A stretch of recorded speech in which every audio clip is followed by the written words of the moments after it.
प्यारे बच्चों, मैं अहमद तंजीम एमएसआई इंटर कॉलेज गोरखपुर से आज आपके समक्ष कक्षा 12 विषय जीव विज्ञान का अध्याय 5 जो कि वंशागति एवं विविधता के सिद्धांत हैं का भाग 1 प्रस्तुत करने जा रहा हूं। बच्चों, इस वीडियो में हमको वंशागति के बारे में पढ़ना है। ये देखना है कि लक्षण एक पीढ़ी से दूसरे पीढ़ी में किस प्रकार जाते हैं, किन नियमों का पालन करते हैं। साथ ही साथ हमको विविधताओं के बारे में भी देखना है, यानी एक ही प्रजाति के अलग अलग जीवों के बीच में जो अंतर पाए जाते हैं उसको भी देखना होगा। तो बच्चों, इससे पहले कि मैं इस वीडियो को शुरू करूं, इस पाठ को शुरू करूं, आइए सबसे पहले इस पाठ के कुछ प्रमुख बिंदुओं को देख लेते हैं जो हमको इस पाठ में, इस वीडियो में पढ़ना होगा। बच्चों, इस वीडियो को जब हम शुरू करेंगे तो सबसे पहले हम आनुवंशिकता या वंशागति के बारे में देखेंगे कि लक्षण किस प्रकार एक पीढ़ी से दूसरे पीढ़ी में जा रहे हैं। चूंकि आनुवंशिकता या वंशागति ये एक पीढ़ी से दूसरे पीढ़ी में लक्षणों का जाना समानताएं बनाए रखती हैं, फिर भी आपस में विभिन्नताएं पाई जाती हैं, तो इसलिए हम विभिन्नताओं के बारे में पढ़ेंगे। और आनुवंशिकता या वंशागति ये दोनों टॉपिक हमारे जीव विज्ञान की जिस शाखा के अंतर्गत आते हैं उसको जेनेटिक्स कहा जाता है, आनुवंशिकी कहा जाता है, तो इसका एक आइडिया लिया जाएगा। साथ ही साथ आनुवंशिकी पे जो सबसे प्रमुख कार्य किया गया है वो ग्रेगर जॉन मेंडल ने किया है, तो इनका एक छोटा सा संक्षिप्त परिचय देखा जाएगा।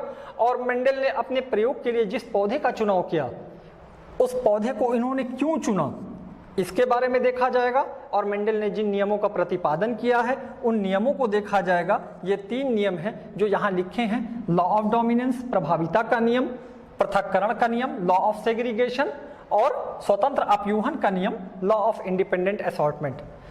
इतना पढ़ने के बाद ये वीडियो हमारा लगभग समाप्त हो जाएगा, परंतु अंत में 2 बड़े इंपॉर्टेंट टॉपिक, बैक क्रॉस पूर्वज संकरण और टेस्ट क्रॉस परीक्षण संकरण, ये दोनों बचेगा, तो इसको कंप्लीट किया जाएगा। और ये आज के हमारे टॉपिक है जो हमको इस वीडियो में देखना है।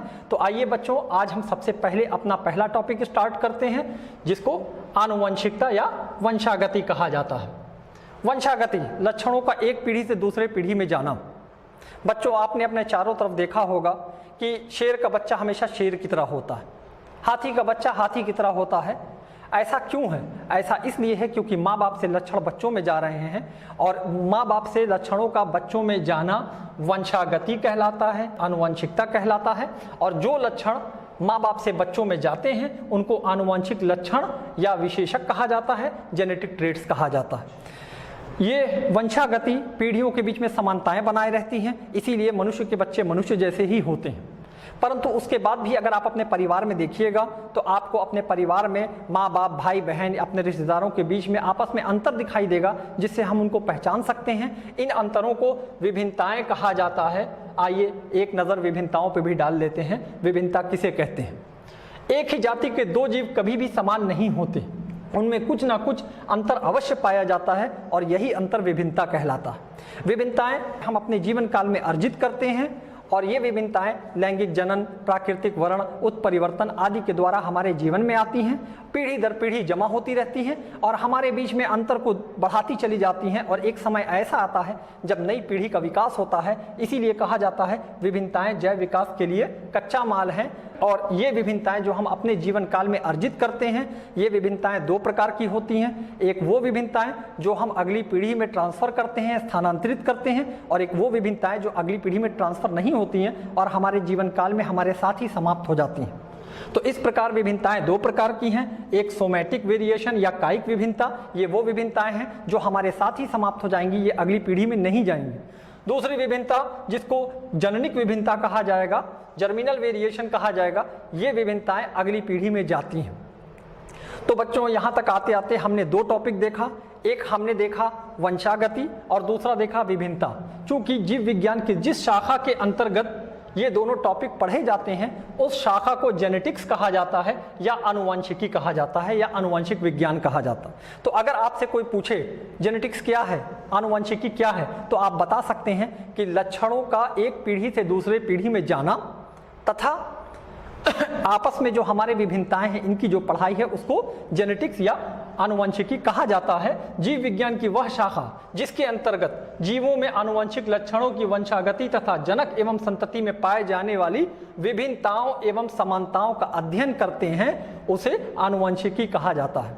आनुवंशिकी शब्द का सबसे पहला जो प्रयोग किया गया था वो बेटसन द्वारा सन 1905 में किया गया था। आनुवंशिकी में जो सबसे प्रमुख कार्य किया गया है वो ग्रेगर जॉन मेंडल द्वारा किया गया है, इसीलिए इनको फादर ऑफ जेनेटिक्स भी कहा जाता है। जब आनुवंशिकी की शुरुआत हुई, जब ग्रेगर जॉन मेंडल ने आनुवंशिकी के नियमों का खोज किया, उसके बाद तकरीबन 1930 तक जो भी कार्य हुआ वो केवल मेंडेलियन जेनेटिक्स पर ही काम हुआ, परंतु 1930 के बाद फिर मॉडर्न जेनेटिक्स का उदय हुआ और आज आप मॉडर्न जेनेटिक्स को हर जगह पाएंगे। आप इसको मेडिसिन यानी चिकित्सा के क्षेत्र में देखेंगे। जीन थेरेपी बहुत ही पावरफुल टेक्निक जो हम आगे पढ़ेंगे भी, जीन थेरेपी के रूप में पीसीआर, पॉलीमरेज चेन रिएक्शन, ये सारे टॉपिक आगे हमको पढ़ना होगा। साथ ही साथ बहुत सारी ऐसी दवाएं जैसे इंसुलिन, हिपेरिन, उनका बनना इसका आधार जेनेटिक्स है। साथ ही साथ अगर प्रौद्योगिकी को देखेंगे, बायोटेक्नोलॉजी को देखेंगे तो पूरा का पूरा प्रौद्योगिकी बायोटेक्नोलॉजी जेनेटिक्स पर ही बेस्ड है। कृषि के क्षेत्र में पेस्ट रेजिस्टेंट प्लांट बनाना, RNAi, ये सारी टेक्निक आगे आने वाली है, हमको पढ़ना भी है। ये सारी टेक्निक इनका आधार आनुवंशिक विज्ञान ही है। और चूंकि इसमें सबसे प्रमुख कार्य जो किया गया था वो ग्रेगर जॉन मेंडल द्वारा किया गया था, इसलिए ग्रेगर जॉन मेंडल को आनुवंशिकी का जनक भी कहा जाता है। तो आइए बच्चों, थोड़ा सा हम ग्रेगर जॉन मेंडल के बारे में देखते हैं, इनका परिचय करते हैं कि ये कौन थे। ग्रेगर जॉन मेंडल, इनका जन्म 22 जुलाई 1822 में एक बहुत ही गरीब परिवार में हुआ था। बड़े होने पर इन्होंने ब्रून शहर के एक चर्च में पादरी की दीक्षा ली और वहीं रह करके ये वहाँ थोड़ी सी ज़मीन थी, वहाँ पे ये मटर के पौधे पे अपना प्रयोग करने लगे और 8 वर्षों के अथक परिश्रम के बाद इन्होंने अपने प्रयोगों के निष्कर्ष में 3 नियम प्रतिपादित किए और उन नियमों को लेकर के ये ब्रून की रॉयल सोसाइटी पहुँच गए। क्योंकि रॉयल सोसाइटी की ही मान्यता होनी चाहिए तभी वो प्रतिपादित माने जाते थे, मगर वहाँ इनके नियमों को प्रमुखता नहीं दी गई। उसकी कई वजहें सामने आती हैं। उस वक्त रॉयल सोसाइटी के जो मेंबर हुआ करते थे वो बड़े लोग होते थे और मेंडल एक गरीब आदमी थे।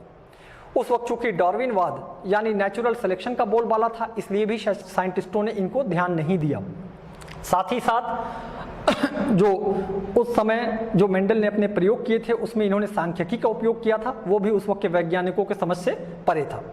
मगर फिर भी मेंडल के जो प्रयोग हैं वो बहुत ही प्रमुख प्रयोग हैं, जिनको इनके मरने के 16 साल के बाद 3 अलग अलग वैज्ञानिकों ने, जिसमें सबसे प्रमुख ह्यूगो डी व्राइस हैं, उन्होंने दोबारा इसको चेक किया, दोबारा इसको सत्यापित किया और फिर मेंडल को फादर ऑफ जेनेटिक्स कहा गया। अब आइए देखते हैं कि मेंडल ने अपने प्रयोगों के लिए जिस पौधे का चुनाव किया, क्यों इन्होंने पाइसम सेटाइवम या गार्डन पी या उद्यान मटर का ही चुनाव किया। अगर इन्होंने इस पौधे का चुनाव ना किया होता बल्कि किसी और पौधे को चुना होता तो शायद आज हम इनका नाम ना सुन रहे होते। मेंडल ने इस पौधे को कई वजहों से चुना। एक तो सबसे पहली बात, इसका जीवन काल छोटा होता है, 1 वर्षीय पौधा है, 3 से 4 महीने की इसका एक पीढ़ी पूरी हो जाती है और इसलिए इन्होंने अपने पूरे 8 साल के पीरियड में इन्होंने कई पीढ़ियां इसके अध्ययन किया और अपने रिजल्ट को प्रतिपादित किया, अपने नियमों को प्रतिपादित किया। साथ ही साथ इस पौधे को उगाना आसान, इस पौधे को रखरखाव करना इसका आसान और साथ ही साथ इसमें बीज की मात्रा अधिक बनती है, जिससे हमको अगली पीढ़ी ज़्यादा प्राप्त होगी और हमारा रिजल्ट अच्छा बनेगा।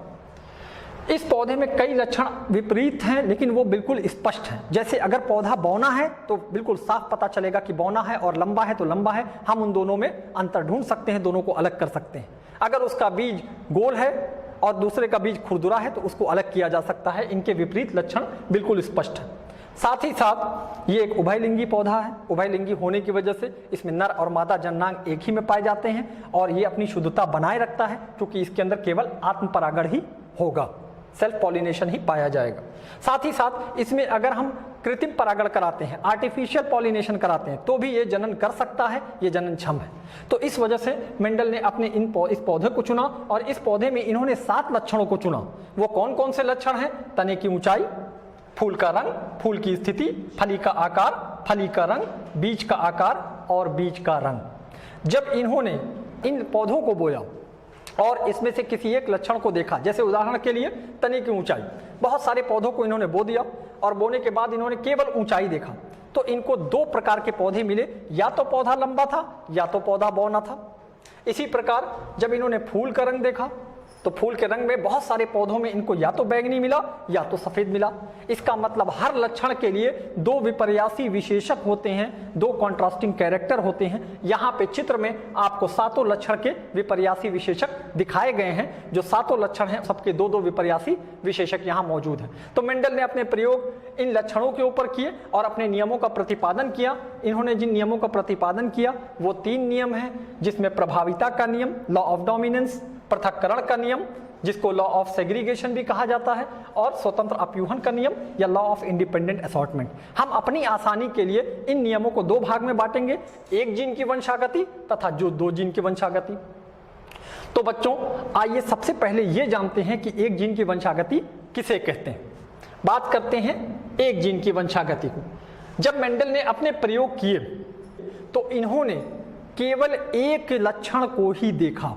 जब एक पीढ़ी से दूसरे पीढ़ी में इन्होंने लक्षणों को चेक किया तो इन्होंने बाकी लक्षणों को नहीं देखा, केवल एक लक्षण को देखा।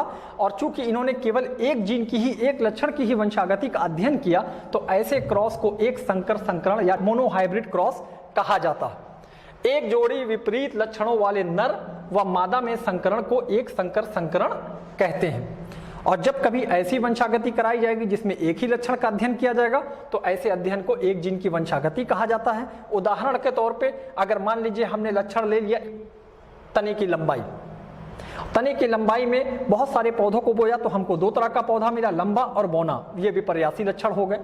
और अगर ये पौधा लंबा है तो ये पौधा लंबा क्यों है? क्योंकि इसके अंदर कोई केमिकल, कोई फैक्टर, कुछ ऐसा होगा जो इसको लंबा बना रहा। अगर ये पौधा बौना है तो बौना क्यों है? क्योंकि इसके अंदर भी कुछ ऐसा होगा जो इसको बौना बना रहा। मेंडल ने उसका नाम कारक रखा, लंबे वाले के लिए कैपिटल टी, जिसके अंदर कैपिटल टी होगा वो लंबा बनेगा, और जिसके अंदर स्मॉल टी पहुंचेगा वो बौना बनेगा। तो कैपिटल टी और स्मॉल टी इन दोनों को अलील कहा जाएगा, क्योंकि ये दोनों फैक्टर एक ही लक्षण को रिप्रेजेंट कर रहे हैं। इसलिए कैपिटल टी और स्मॉल टी एलील कहलाएंगे।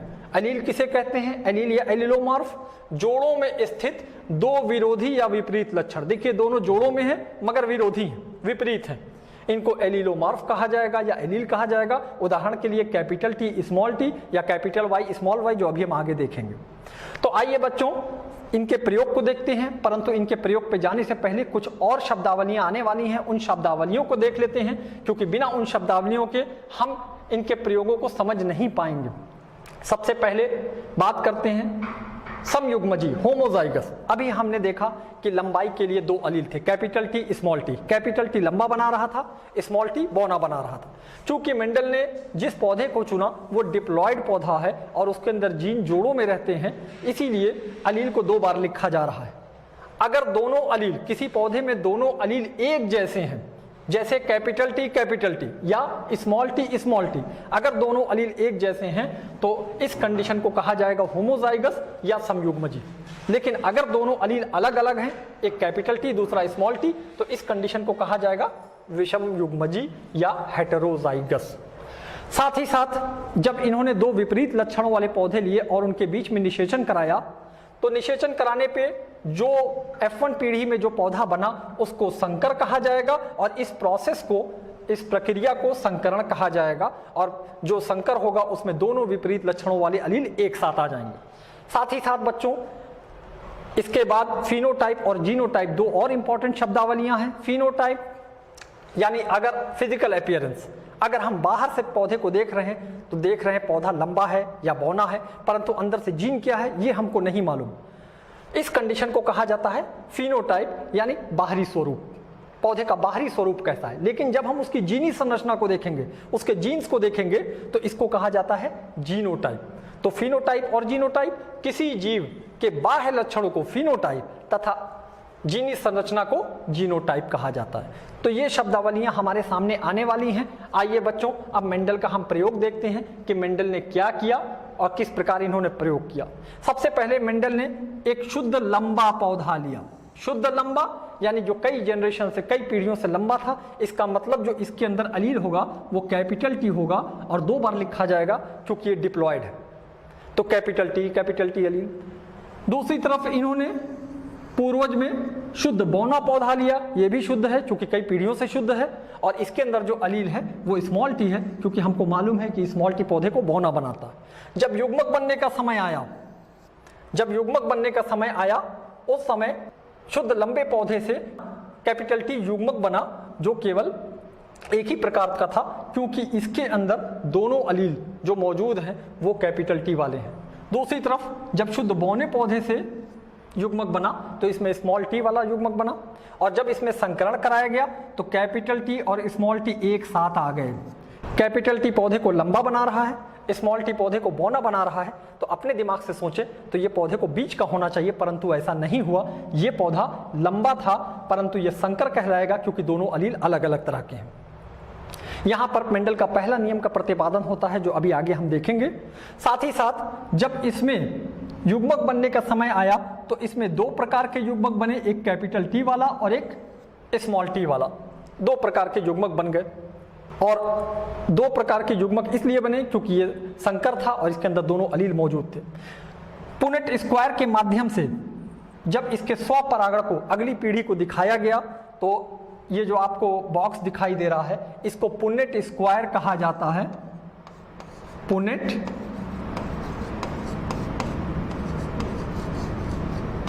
स्क्वायर, इसको पुनेट स्क्वायर कहा जाता है, और इसकी सहायता से हम जीनोटाइप और फिनोटाइप की गणना करते हैं।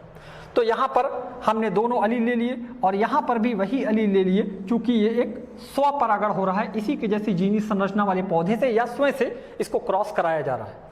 अब अगर इस पुनेट स्क्वायर को देखें तो इधर से कैपिटल टी आया, इधर से कैपिटल टी आया, और दोनों कैपिटल टी मिल गए तो ये समयुग्मजी लंबा पौधा बन गया।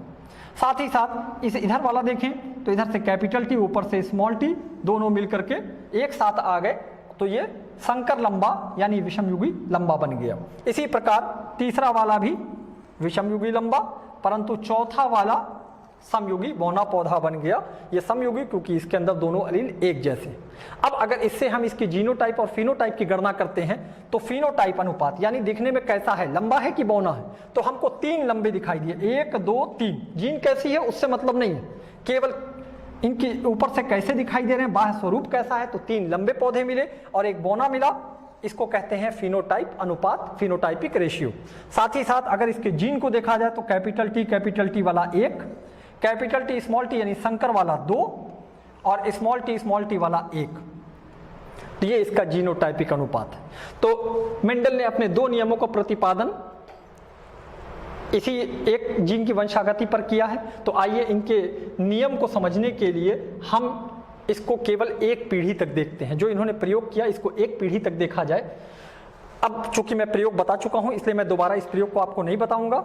अब आप इसमें ये देखिए कि शुद्ध लंबे पौधे से कैपिटल टी अलील आया, शुद्ध बौने पौधे से स्मॉल टी अलील आया। कैपिटल टी अलील पौधे को लंबा करता है, स्मॉल टी अलील पौधे को बौना बनाता है। जब संकर में दोनों एक साथ आ गए तो होना तो ये चाहिए था कि पौधा बीच का होता, परंतु ऐसा नहीं हुआ। कैपिटल टी वाले ने अपना प्रभाव दिखाया, अपना असर दिखाया और पौधा लंबा हो गया। स्मॉल टी वाले का असर छुप गया। यही है प्रभाविता का नियम। प्रभाविता का नियम कह रहा है कि हर लक्षण के दो अलील होते हैं और उन दोनों अलील में से एक अलील ताकतवर होता है यानी प्रभावी होता है। कौन सा प्रभावी होगा? जिसका असर F1 में सामने आ जाएगा वो प्रभावी है, और जिसका असर F1 में छुप जाएगा वो अप्रभावी है। इसी नियम को कहा जाता है प्रभाविता का नियम। तो प्रभाविता का नियम क्या कहता है? प्रभाविता का नियम कहता है कि हर लक्षण के दो अलील होते हैं और उन दोनों अलील में से एक अलील प्रभावी होगा जिसका असर F1 में आएगा, और एक अलील अप्रभावी होगा जिसका असर F1 में छुप जाएगा। यह है मेंडल का पहला नियम। और इसी एक जीन की वंशागति पर मेंडल ने अपना दूसरा नियम का भी प्रतिपादन किया है। तो दोबारा इस चार्ट को, इस प्रयोग को देखते हैं और गेस करते हैं कि इनका जो दूसरा नियम है वो क्या है। पृथक्करण का नियम, पृथक्करण अलग हो जाना, सेपरेशन, इसीलिए इसका नाम पड़ा है पृथक्करण। कोई चीज है जो इसमें अलग हो रही है, जो साथ में थी और अलग हो गई, तो वो क्या चीज है आइए ढूंढते हैं। अलील को देखा जाए, दो अलील हैं, एक अलील कैपिटल टी, दूसरा अलील स्मॉल टी।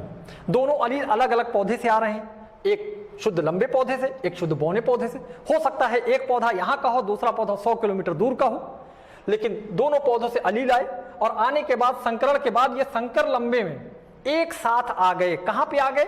एक ही कोशिका के अंदर, एक ही केंद्रक के अंदर, क्रोमोसोम्स पर आमने सामने बहुत ही निकट आ गए। इतना निकट आ गए कि इनको मिक्स हो जाना चाहिए था, लेकिन उसके बाद भी ये मिश्रित नहीं हुए, मिक्स नहीं हुए। और जब युग्मक बनने का समय आया तो एक दूसरे से ऐसे पृथक हो गए जैसे एक दूसरे को पहचानते ही ना हो।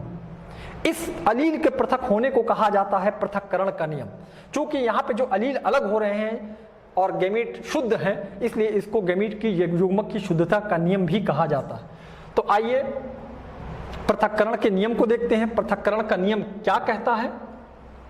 पृथक्करण का नियम क्या कहता है? एक संकर में उपस्थित एक लक्षण के दो कारक कभी भी मिश्रित नहीं होते, बल्कि युग्मक निर्माण के समय एक दूसरे से पृथक हो जाते हैं। इस नियम को कहा जाता है पृथक्करण का नियम। यानी ये नियम युग्मकों के, यानी ये नियम एलील के पृथक होने का नियम है।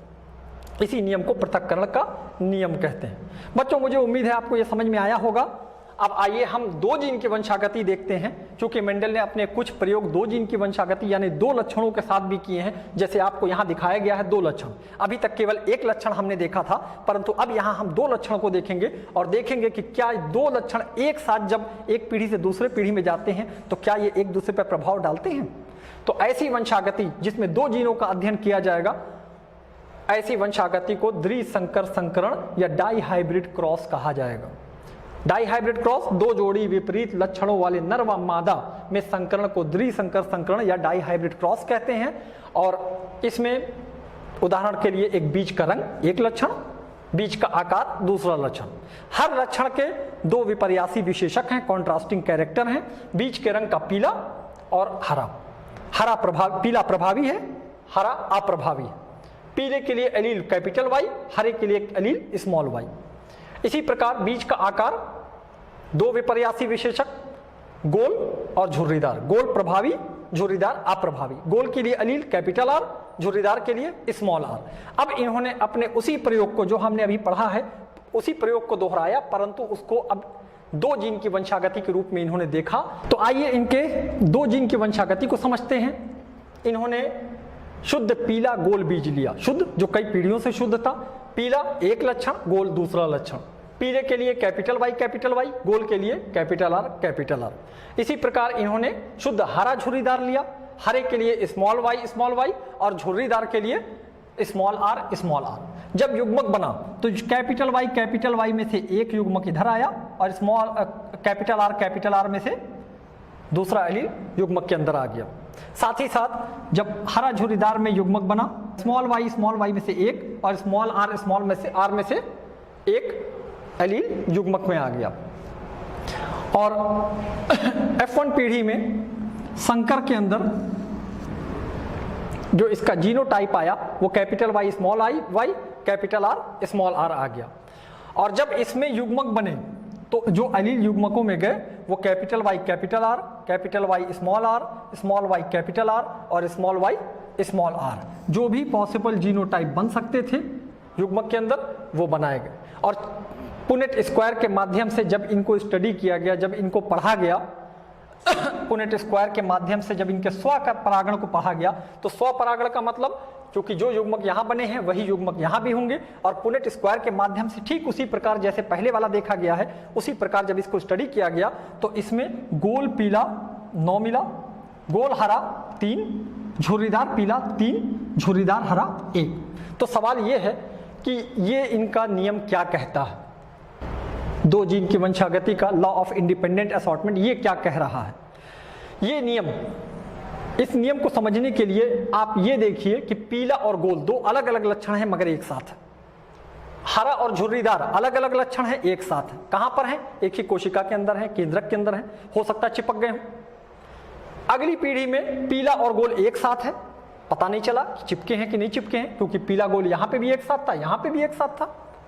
परंतु जब अगली पीढ़ी आई तो अगली पीढ़ी में हमने देखा कि गोल हरे के साथ चला गया है, एक लक्षण दूसरे के साथ चला गया है। इसका मतलब जो दो या दो से अधिक लक्षण जब एक पीढ़ी से दूसरे पीढ़ी में वंशागत होते हैं तो एक दूसरे पर प्रभाव नहीं डालते हैं, और इनका एक दूसरे पर प्रभाव ना डालना इसी को कहा जाता है स्वतंत्र अपयूहन का नियम।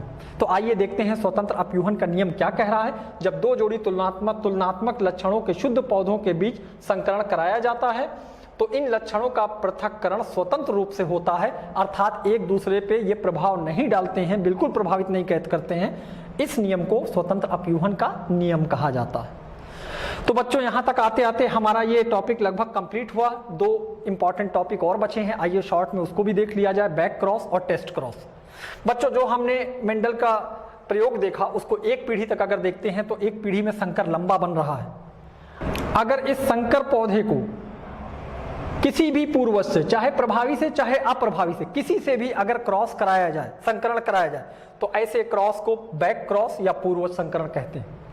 और अगर संकर लंबे को या F1 पीढ़ी का जो संकर है उसको केवल और केवल अप्रभावी पूर्वज से क्रॉस कराया जाए तो ऐसे क्रॉस को टेस्ट क्रॉस या परीक्षण संकरण कहा जाता है। इसका मतलब हर टेस्ट क्रॉस बैक क्रॉस होता है, परंतु हर बैक क्रॉस टेस्ट क्रॉस नहीं होता है। बैक क्रॉस और टेस्ट क्रॉस अज्ञात जीनोटाइप का पता लगाने में सक्षम है। कैसे, आइए इसको भी देखते हैं। अगर हम प्रभावी पूर्वज से बैक क्रॉस देखें, उसी प्रकार कराया गया है, मैं दोबारा आपको नहीं बताऊंगा। प्रभावी पूर्वज से बैक क्रॉस कराते हैं तो देखिए, प्रभावी पूर्वज लिया संकर संतान, वही F1 पीढ़ी वाला, और जब इनको क्रॉस कराया तो हमको 50% शुद्ध लंबे पौधे मिले और 50% संकर लंबे मिले, परंतु सब लंबे थे। 100% जितने भी थे सब लंबे थे, यानी केवल एक ही गुण हमको दिखाई दिया फिनोटाइप के रूप में। जीनोटाइप भले ही अलग अलग हो मगर फिनोटाइप में एक ही था। इसी प्रकार जब इनको टेस्ट क्रॉस कराया गया, यानी अप्रभावी पूर्वज से क्रॉस कराया गया, तो अप्रभावी पूर्वज से क्रॉस कराने पे 1 और 1 का रेशियो मिला, यानी दोनों लक्षण अलग हो गए, दोनों जो कॉन्ट्रास्टिंग कैरेक्टर थे अलग हो गए, और विषम युगी लंबा एक मिला, विषम युगी बौना मिला। मान लीजिए हमारे पास कोई एक अज्ञात जीनोटाइप है, और अज्ञात जीनोटाइप को अगर हम संकर से यानी F1 पीढ़ी से क्रॉस कराते हैं और अगर हमको फिनोटाइप उसका एक जैसा मिलता है, सब एक जैसा, तो इसका मतलब वो जो अज्ञात जीनोटाइप है वो प्रभावी वाला है। और अगर 1 और 1 का रेशियो मिलता है तो इसका मतलब वो अज्ञात जीनोटाइप अप्रभावी वाला है। इसलिए बैक क्रॉस और टेस्ट क्रॉस को प्रभावी और अप्रभावी अज्ञात जीनोटाइप का पता लगाने में ये मदद करते हैं। बच्चों यहां तक आते आते हमारा ये वीडियो, ये चैप्टर खत्म होता है, परंतु ये देखने के लिए कि आपको समझ में आया है कि नहीं आया है, मैं आपको कुछ प्रश्न दे रहा हूं, इन प्रश्नों को आप कीजिए। अगर आप इसको कर लेते हैं इसका मतलब कि आप इस वीडियो को, चैप्टर को समझ चुके हैं। और अगर आप नहीं कर पा रहे हैं तो दोबारा इस वीडियो को देखिए, और इसको देखने के बाद अगर आप इसको कर पाते हैं तो जल्दी ही आपको अगला वीडियो जो इस सीरीज का है भाग 2 वो आपको आपके लिए प्रस्तुत किया जाएगा। धन्यवाद।